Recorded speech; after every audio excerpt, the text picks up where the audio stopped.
በደቡብ አፍሪካ ከፍተኛ ውጥረት ነግሷል። ይኸውም ህገወጥ የተባሉ የውጭ ዜጎች ሀገሪቱን ለቀው እንዲወጡ የተሰጠው የሰኔ 30 የመጨረሻ ቀነ ገደብ መቃረቡን ተከትሎ ነው። በዚህ ዕለት አስፈሪ የተቃውሞ ሰልፍ በጸረ ስደተኛ ቡድኖች አማካኝነት ይደረጋል የተባለ ሲሆን ይህም በመላው ሀገሪቱ ከፍተኛ የጸጥታ ስጋት ፈጥሯል። የደቡብ አፍሪካ ፖሊስ ሰራዊትና የተለያዩ የደህንነት ተቋማት ከፍተኛ የማስጠንቀቂያ ደወል አውጀው በተጠንቀቅ ላይ መሆናቸው ተሰምቷል። ሰነድ የሌላቸው የውጭ ሀገር ዜጎች ሀገሪቱን ለቀው እንዲወጡ የተሰጠውን የሰኔ 30 የመጨረሻ ቀነ ገደብ ተከትሎ ሊነሱ የሚችሉ ተቃውሞዎችን ለመቆጣጠር መንግስት ከ600 ሚሊዮን ራንድ በላይ ወጪ የሚጠይቅ መጠነ ሰፊ የጸጥታ ጥበቃ ዘመቻ ይፋ ማድረጉ ተሰምቷል። የሀገሪቱ ፖሊስ ለማንኛውም አይነት ድንገተኛ የጸጥታ መደፍረስ ምላሽ ለመስጠት ዝግጁ መሆኑን ያስታወቀ ሲሆን የመከላከያ ሚኒስቴር በበኩሉ ግጭትና ሁከት የሚቀሰቅስ ከሆነ እንዳስፈላጊነቱ ጦሩ ሊሰማራ እንደሚችል ጠቁሟል። የደቡብ አፍሪካ ተጠባባቂ የፖሊስ ሚኒስትር ፋሩስ ካቻሊያና የመከላከያ ሚኒስትሯ አንጂሞቲ ሼጋ በጉዳዩ ላይ አስቸኳይ ዝግ ስብሰባ ስለማድረጋቸውም ነው የተነገረው። የዚህ ምስጢራዊ ስብሰባ ውጤት እስካሁን በይፋ ባይገለጽም ለሰኔ 30 ትልቅ የተቃውሞ ሰልፍ የተደረገውን ወታደራዊ ዝግጅት የሚገመግም እንደሚሆን ተገምቷል። የሀገሪቱ ፕሬዝዳንት ሴሪል ራማፎሳ ቀደም ሲል በሰጡት መግለጫ ላይ እጅግ ጠንከር ያለ ማስጠንቀቂያ አዘል መልእክት ማስተላለፋቸው ይታወሳል። ሀገሪቱ ህገወጥ ስደትን ለመግታት አዳዲስና ጥብቅ እርምጃዎችን መዘርጋቷን የተናገሩት ፕሬዝዳንቱ ይህም ተጠናክሮ እንደሚቀጥል በቁጣ ማሳወቃቸው ይታወሳል። በደቡብ አፍሪካ በአሁኑ ወቅት በርካታ ቡድኖች ሰነድ የሌላቸው የውጭ ሀገር ዜጎች ከሰኔ 30 በፊት ደቡብ አፍሪካን ለቀው እንዲወጡ እያስጠነቀቁ ይገኛሉ። ይህን ለወራት ሲያደርጉትና ጉልበት የተቀላቀለበት እርምጃም ሲወስዱ ነበር። ኢትዮጵያን ጨምሮ የተለያዩ የአፍሪካ ሀገራት ዜጎቻቸውን በተመለከተ ውይይት ያደረጉ ሲሆን ዜጎቻቸውን የማስወጣት ስራ እያከናወኑ የሚገኙ መኖራቸው ተሰምቷል። የሰኔ 30ውን ቀነ ገደብ ማስጠንቀቂያ ተከትሎ ሊፈጠር ከሚችል ደም አፋሳሽ ግጭትና ትንኮሳ ለመሸሽ እንደ ጋና፣ ናይጄሪያና ማላዊ ያሉ ሀገራት ዜጎቻቸውን በከፍተኛ ድንጋጤ ከደቡብ አፍሪካ እያስወጡ ናቸው ተብሏል። ስደተኞች ጓዛችሁን ጠቅልላችሁ ውጡልን እያሉ የሚገኙት የደቡብ አፍሪካ አክራሪ ብሔርተኛ ቡድኖች ከዚህ ቀደም ዶክመንት የሌላቸውን ብቻ ሳይሆን ህጋዊ ዶክመንት ያላቸውንም ጭምር ኢላማ ያደረጉ ጥቃቶችን እንደሚፈጽሙ ከነዋሪዎች የተገኙ መረጃዎች ያመላክታሉ። በውጭ ሀገራት ዜጎች ላይ የተነሱት የደቡብ አፍሪካ ቡድኖች የከተሞቻችንን ኢኮኖሚ ከጠላት ወረራ የመታደግ ውጊያ በሚል የያዙት ዘመቻ እየተባባሰ የመጣ ነው። አስፈሪ ነው የተባለውን የተቃውሞ ሰልፍ ጥሪ ያስተላለፈው ማርች ኤንድ ማርች የተባለው የደቡብ አፍሪካ ብሔርተኛ ቡድን የሰኔ 30ውን ቀነ ገደብ እንደማያራዝም በይፋ አስታውቋል ነው የተባለው። ቡድኑ ያቀረበው ጥሪ የሀገሪቱ ህዝብ በነቂስ ወጥቶ ዋና ዋና ጎዳናዎችንና ከተሞችን እንዲዘጋ ዓላማ ያደረገ ነው ተብሏል። ይህ ከመሆኑ በፊት ስደተኞች በራሳቸው ፈቃድ ሀገሪቱን ለቀው እንዲወጡ አስገዳጅና አስፈሪ ጥሪ አቅርቧል። መላው ዓለምን በዕለቱ ምን ሊከሰት እንደሚችል በፍርሃትና በትኩረት እየተጠባበቀ ነው። ነገሩ በዚያች ሀገር ለሚኖሩ የውጭ ዜጎች እጅግ አስፈሪ ነው። የደቡብ አፍሪካ የሀገር ውስጥ ጉዳይ ሚኒስቴር በበኩሉ በሚሊዮን የሚቆጠሩ ሰነዶችን በመመርመር የብዙ ሰዎችን ብሔራዊ መታወቂያ ማገዱ ተሰምቷል። የሀገሪቱ መንግስታዊ መስሪያ ቤቶች ሳይቀር በስደተኞች ላይ ጨክነዋል ተብሏል። እዚህ ላይ ታዲያ ዓለም አቀፍ ህጎችን የፈረመችው የደቡብ አፍሪካ መንግስት እንዴት በውጭ ዜጎች ላይ የሚፈጸም ህገወጥ እንቅስቃሴ ማስቆም አልፈቅድም የሚለው መነጋገሪያ ጥያቄ ሆኗል። አንዳንዶች እንደሚሉት የደቡብ አፍሪካ መንግስት ጸረ ስደተኛ ቡድኖችን መቆጣጠርና ማስቆም ያልቻለበት ምክንያት ውስብስብ በሆኑ ፖለቲካዊ፣ ማህበራዊና መዋቅራዊ ምክንያቶች የተተበተበ ነው። የፖለቲካ ባለሙያዎች እንደሚሉት በደቡብ አፍሪካ የፖለቲካ እንቅስቃሴ ውስጥ የስደተኞች ጉዳይ አንዱ ስሜት ቀስቃሽ የድምጽ ማሰባሰቢያ መሳሪያ ሆኗል። በሀገሪቱ ገዢው ፓርቲ በስራ አጥነትና የኢኮኖሚ ድቀት ምክንያት ያለው የህዝብ ድጋፍ እየቀነሰ መጥቷል ይባላል።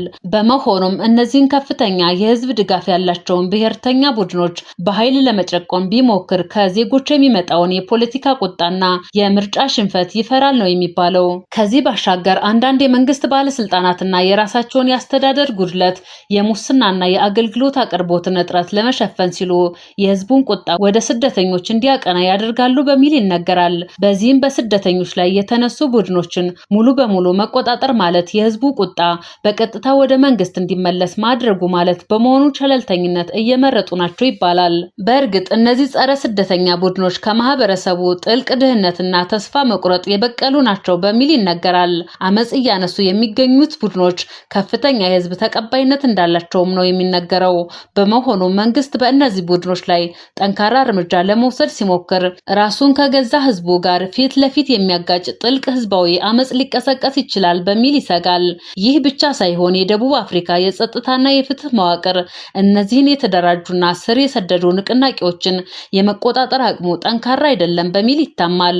በሀገሪቱ በፖሊስ ሰራዊቱ ውስጥ ያሉ በርካታ አባላት ራሳቸውን የጸረ ስደተኛ ስሜት ሰለባዎች ናቸው ይባላል። በደቡብ አፍሪካ ፖሊስ ውስጥ ያለው ሙስናና የአቅም ማነስ ቡድኖቹ ህግ ጥሰው ሰላማዊ ሰዎችን ሲያሸብሩ ፈጣንና የማስተማሪያ እርምጃ እንዳይወስድ አድርጓል ተብሎም ይገመታል።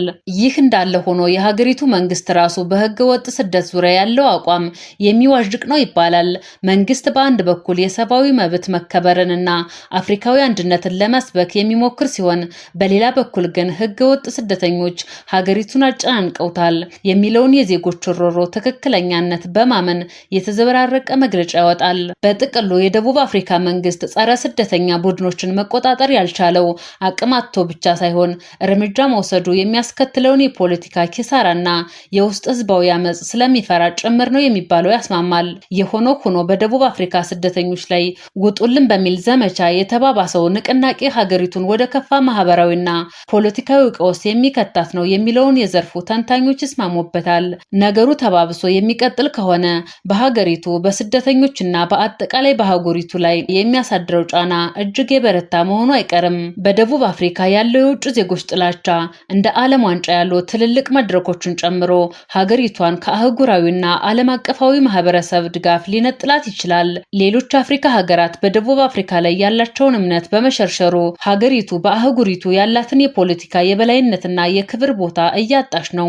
አሁን ላይ ውጡልን እየተባሉ ያሉ የውጭ ዜጎች የደቡብ አፍሪካ ከተሞችን ኢኮኖሚና አነስተኛ ንግዶችን በስፋት የሚያንቀሳቅሱ ሞተሮች ናቸው።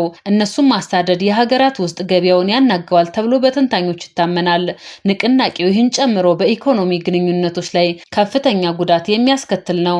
የሆነው ሆኖ ይደረጋል ተብሎ የሚፈራው ዘመቻ ረብሻና የሰብአዊ መብት ጥሰትን የሚያስከትል በመሆኑ በስደተኞች ላይ አደጋ የማስከተል አዝማሚያው ከፍተኛ ነው ተብሎ ይገመታል። ከዚህ ቀደም በውጭ ዜጎች ላይ በተፈጸሙ ጥቃቶች እንደሚታየው እንዲህ ያሉ ዘመቻዎች በቀላሉ ወደ ደም አፋሳሽ ሁከት፣ የቤትና የንግድ ድርጅቶች መቃጠል እንዲሁም ዘረፋ የማምራት እድል ያላቸው ናቸው። በስደተኞች ላይ የሚለቀቀው የጥላቻ ፕሮፓጋንዳ ዜጎች ዘወትር በስጋት በፍርሃትና በጭንቀት ውስጥ እንዲኖሩ ያደርጋቸዋል። ደቡብ አፍሪካ ብሔርተኛ ቡድኖች ዘመቻ ብዙ ስደተኞች ለዓመታት ለፍተው ያፈሩትን ንብረት፣ የገነቡትን ህይወትና ጥረው ግረው ያጠራቀሙትን ጥሪት በአንድ ጀንበር ጥለው በጥሬ እጃቸው እንዲሰደዱ የሚያስገድድ ነው። ይህ በእውነቱ አስፈሪነቱ ያይላል። የተለያዩ ሀገራት መንግስታት ታዲያ ዜጎቻቸው ከመሰቃየታቸውና ከመጎዳታቸው በፊት ንቁና ፈጣን እርምጃዎችን መውሰድ ይኖርባቸዋል ተብሎ ይታመናል። ብዙዎች እንደሚመክሩት ሀገራት ከፍተኛ ስጋት ያለባቸውን ዜጎቻቸውን በአውቶቡስና በአውሮፕላን በሰላም ወደ ሀገራቸው የሚመልሱበትን የአስቸኳይ ጊዜ በጀትና መዋቅር በማዘጋጀት ወደ ተግባር መግባት ይኖርባቸዋል። ከዚህ ባሻገር የውጭ ሀገራት ኤምባሲዎች በደቡብ አፍሪካ መንግስት ላይ ጠንካራ የዲፕሎማሲ ጫና በማድረግ የዜጎቻችን ደህንነት ካልተጠበቀ ጠንከር ያለ እርምጃ እንወስዳለን የሚል ዲፕሎማሲያዊ ማስጠንቀቂያ መስጠትና ጉዳዩን ወደ አፍሪካ ህብረትና የተባበሩት መንግስታት ድርጅት መውሰድ ያስፈልጋል ተብሏል። ከምንም በላይ ግን የደቡብ አፍሪካ መንግስት የችግሩን ምንጭ ከስሩ መፍታትና የህግ የበላይነትን ማስከበር ይኖርበታል የሚለው የሁሉም ፍላጎት ነው። በጥቅሉ በደቡብ አፍሪካ የታወጀው የጥላቻ እሳት ካልጠፋ ከሀገሪቱ ባሻገር መላውን አፍሪካ የሚያቆስል ጠባሳ ጥሎ ማለፉ አይቀሬ ነው። እናም አፍሪካውያን በአንድነት ቆመው ጥላቻን በሰላም ሁከትን በህግ ሊተኩት ይገባል። በዚህ ሀገር የሚኖሩ ኢትዮጵያውያን ጥንቃቄ እንዲያደርጉና ከጉዳት እንዲጠበቁ ምኞታችን ነው። ቸር ይግጠመን።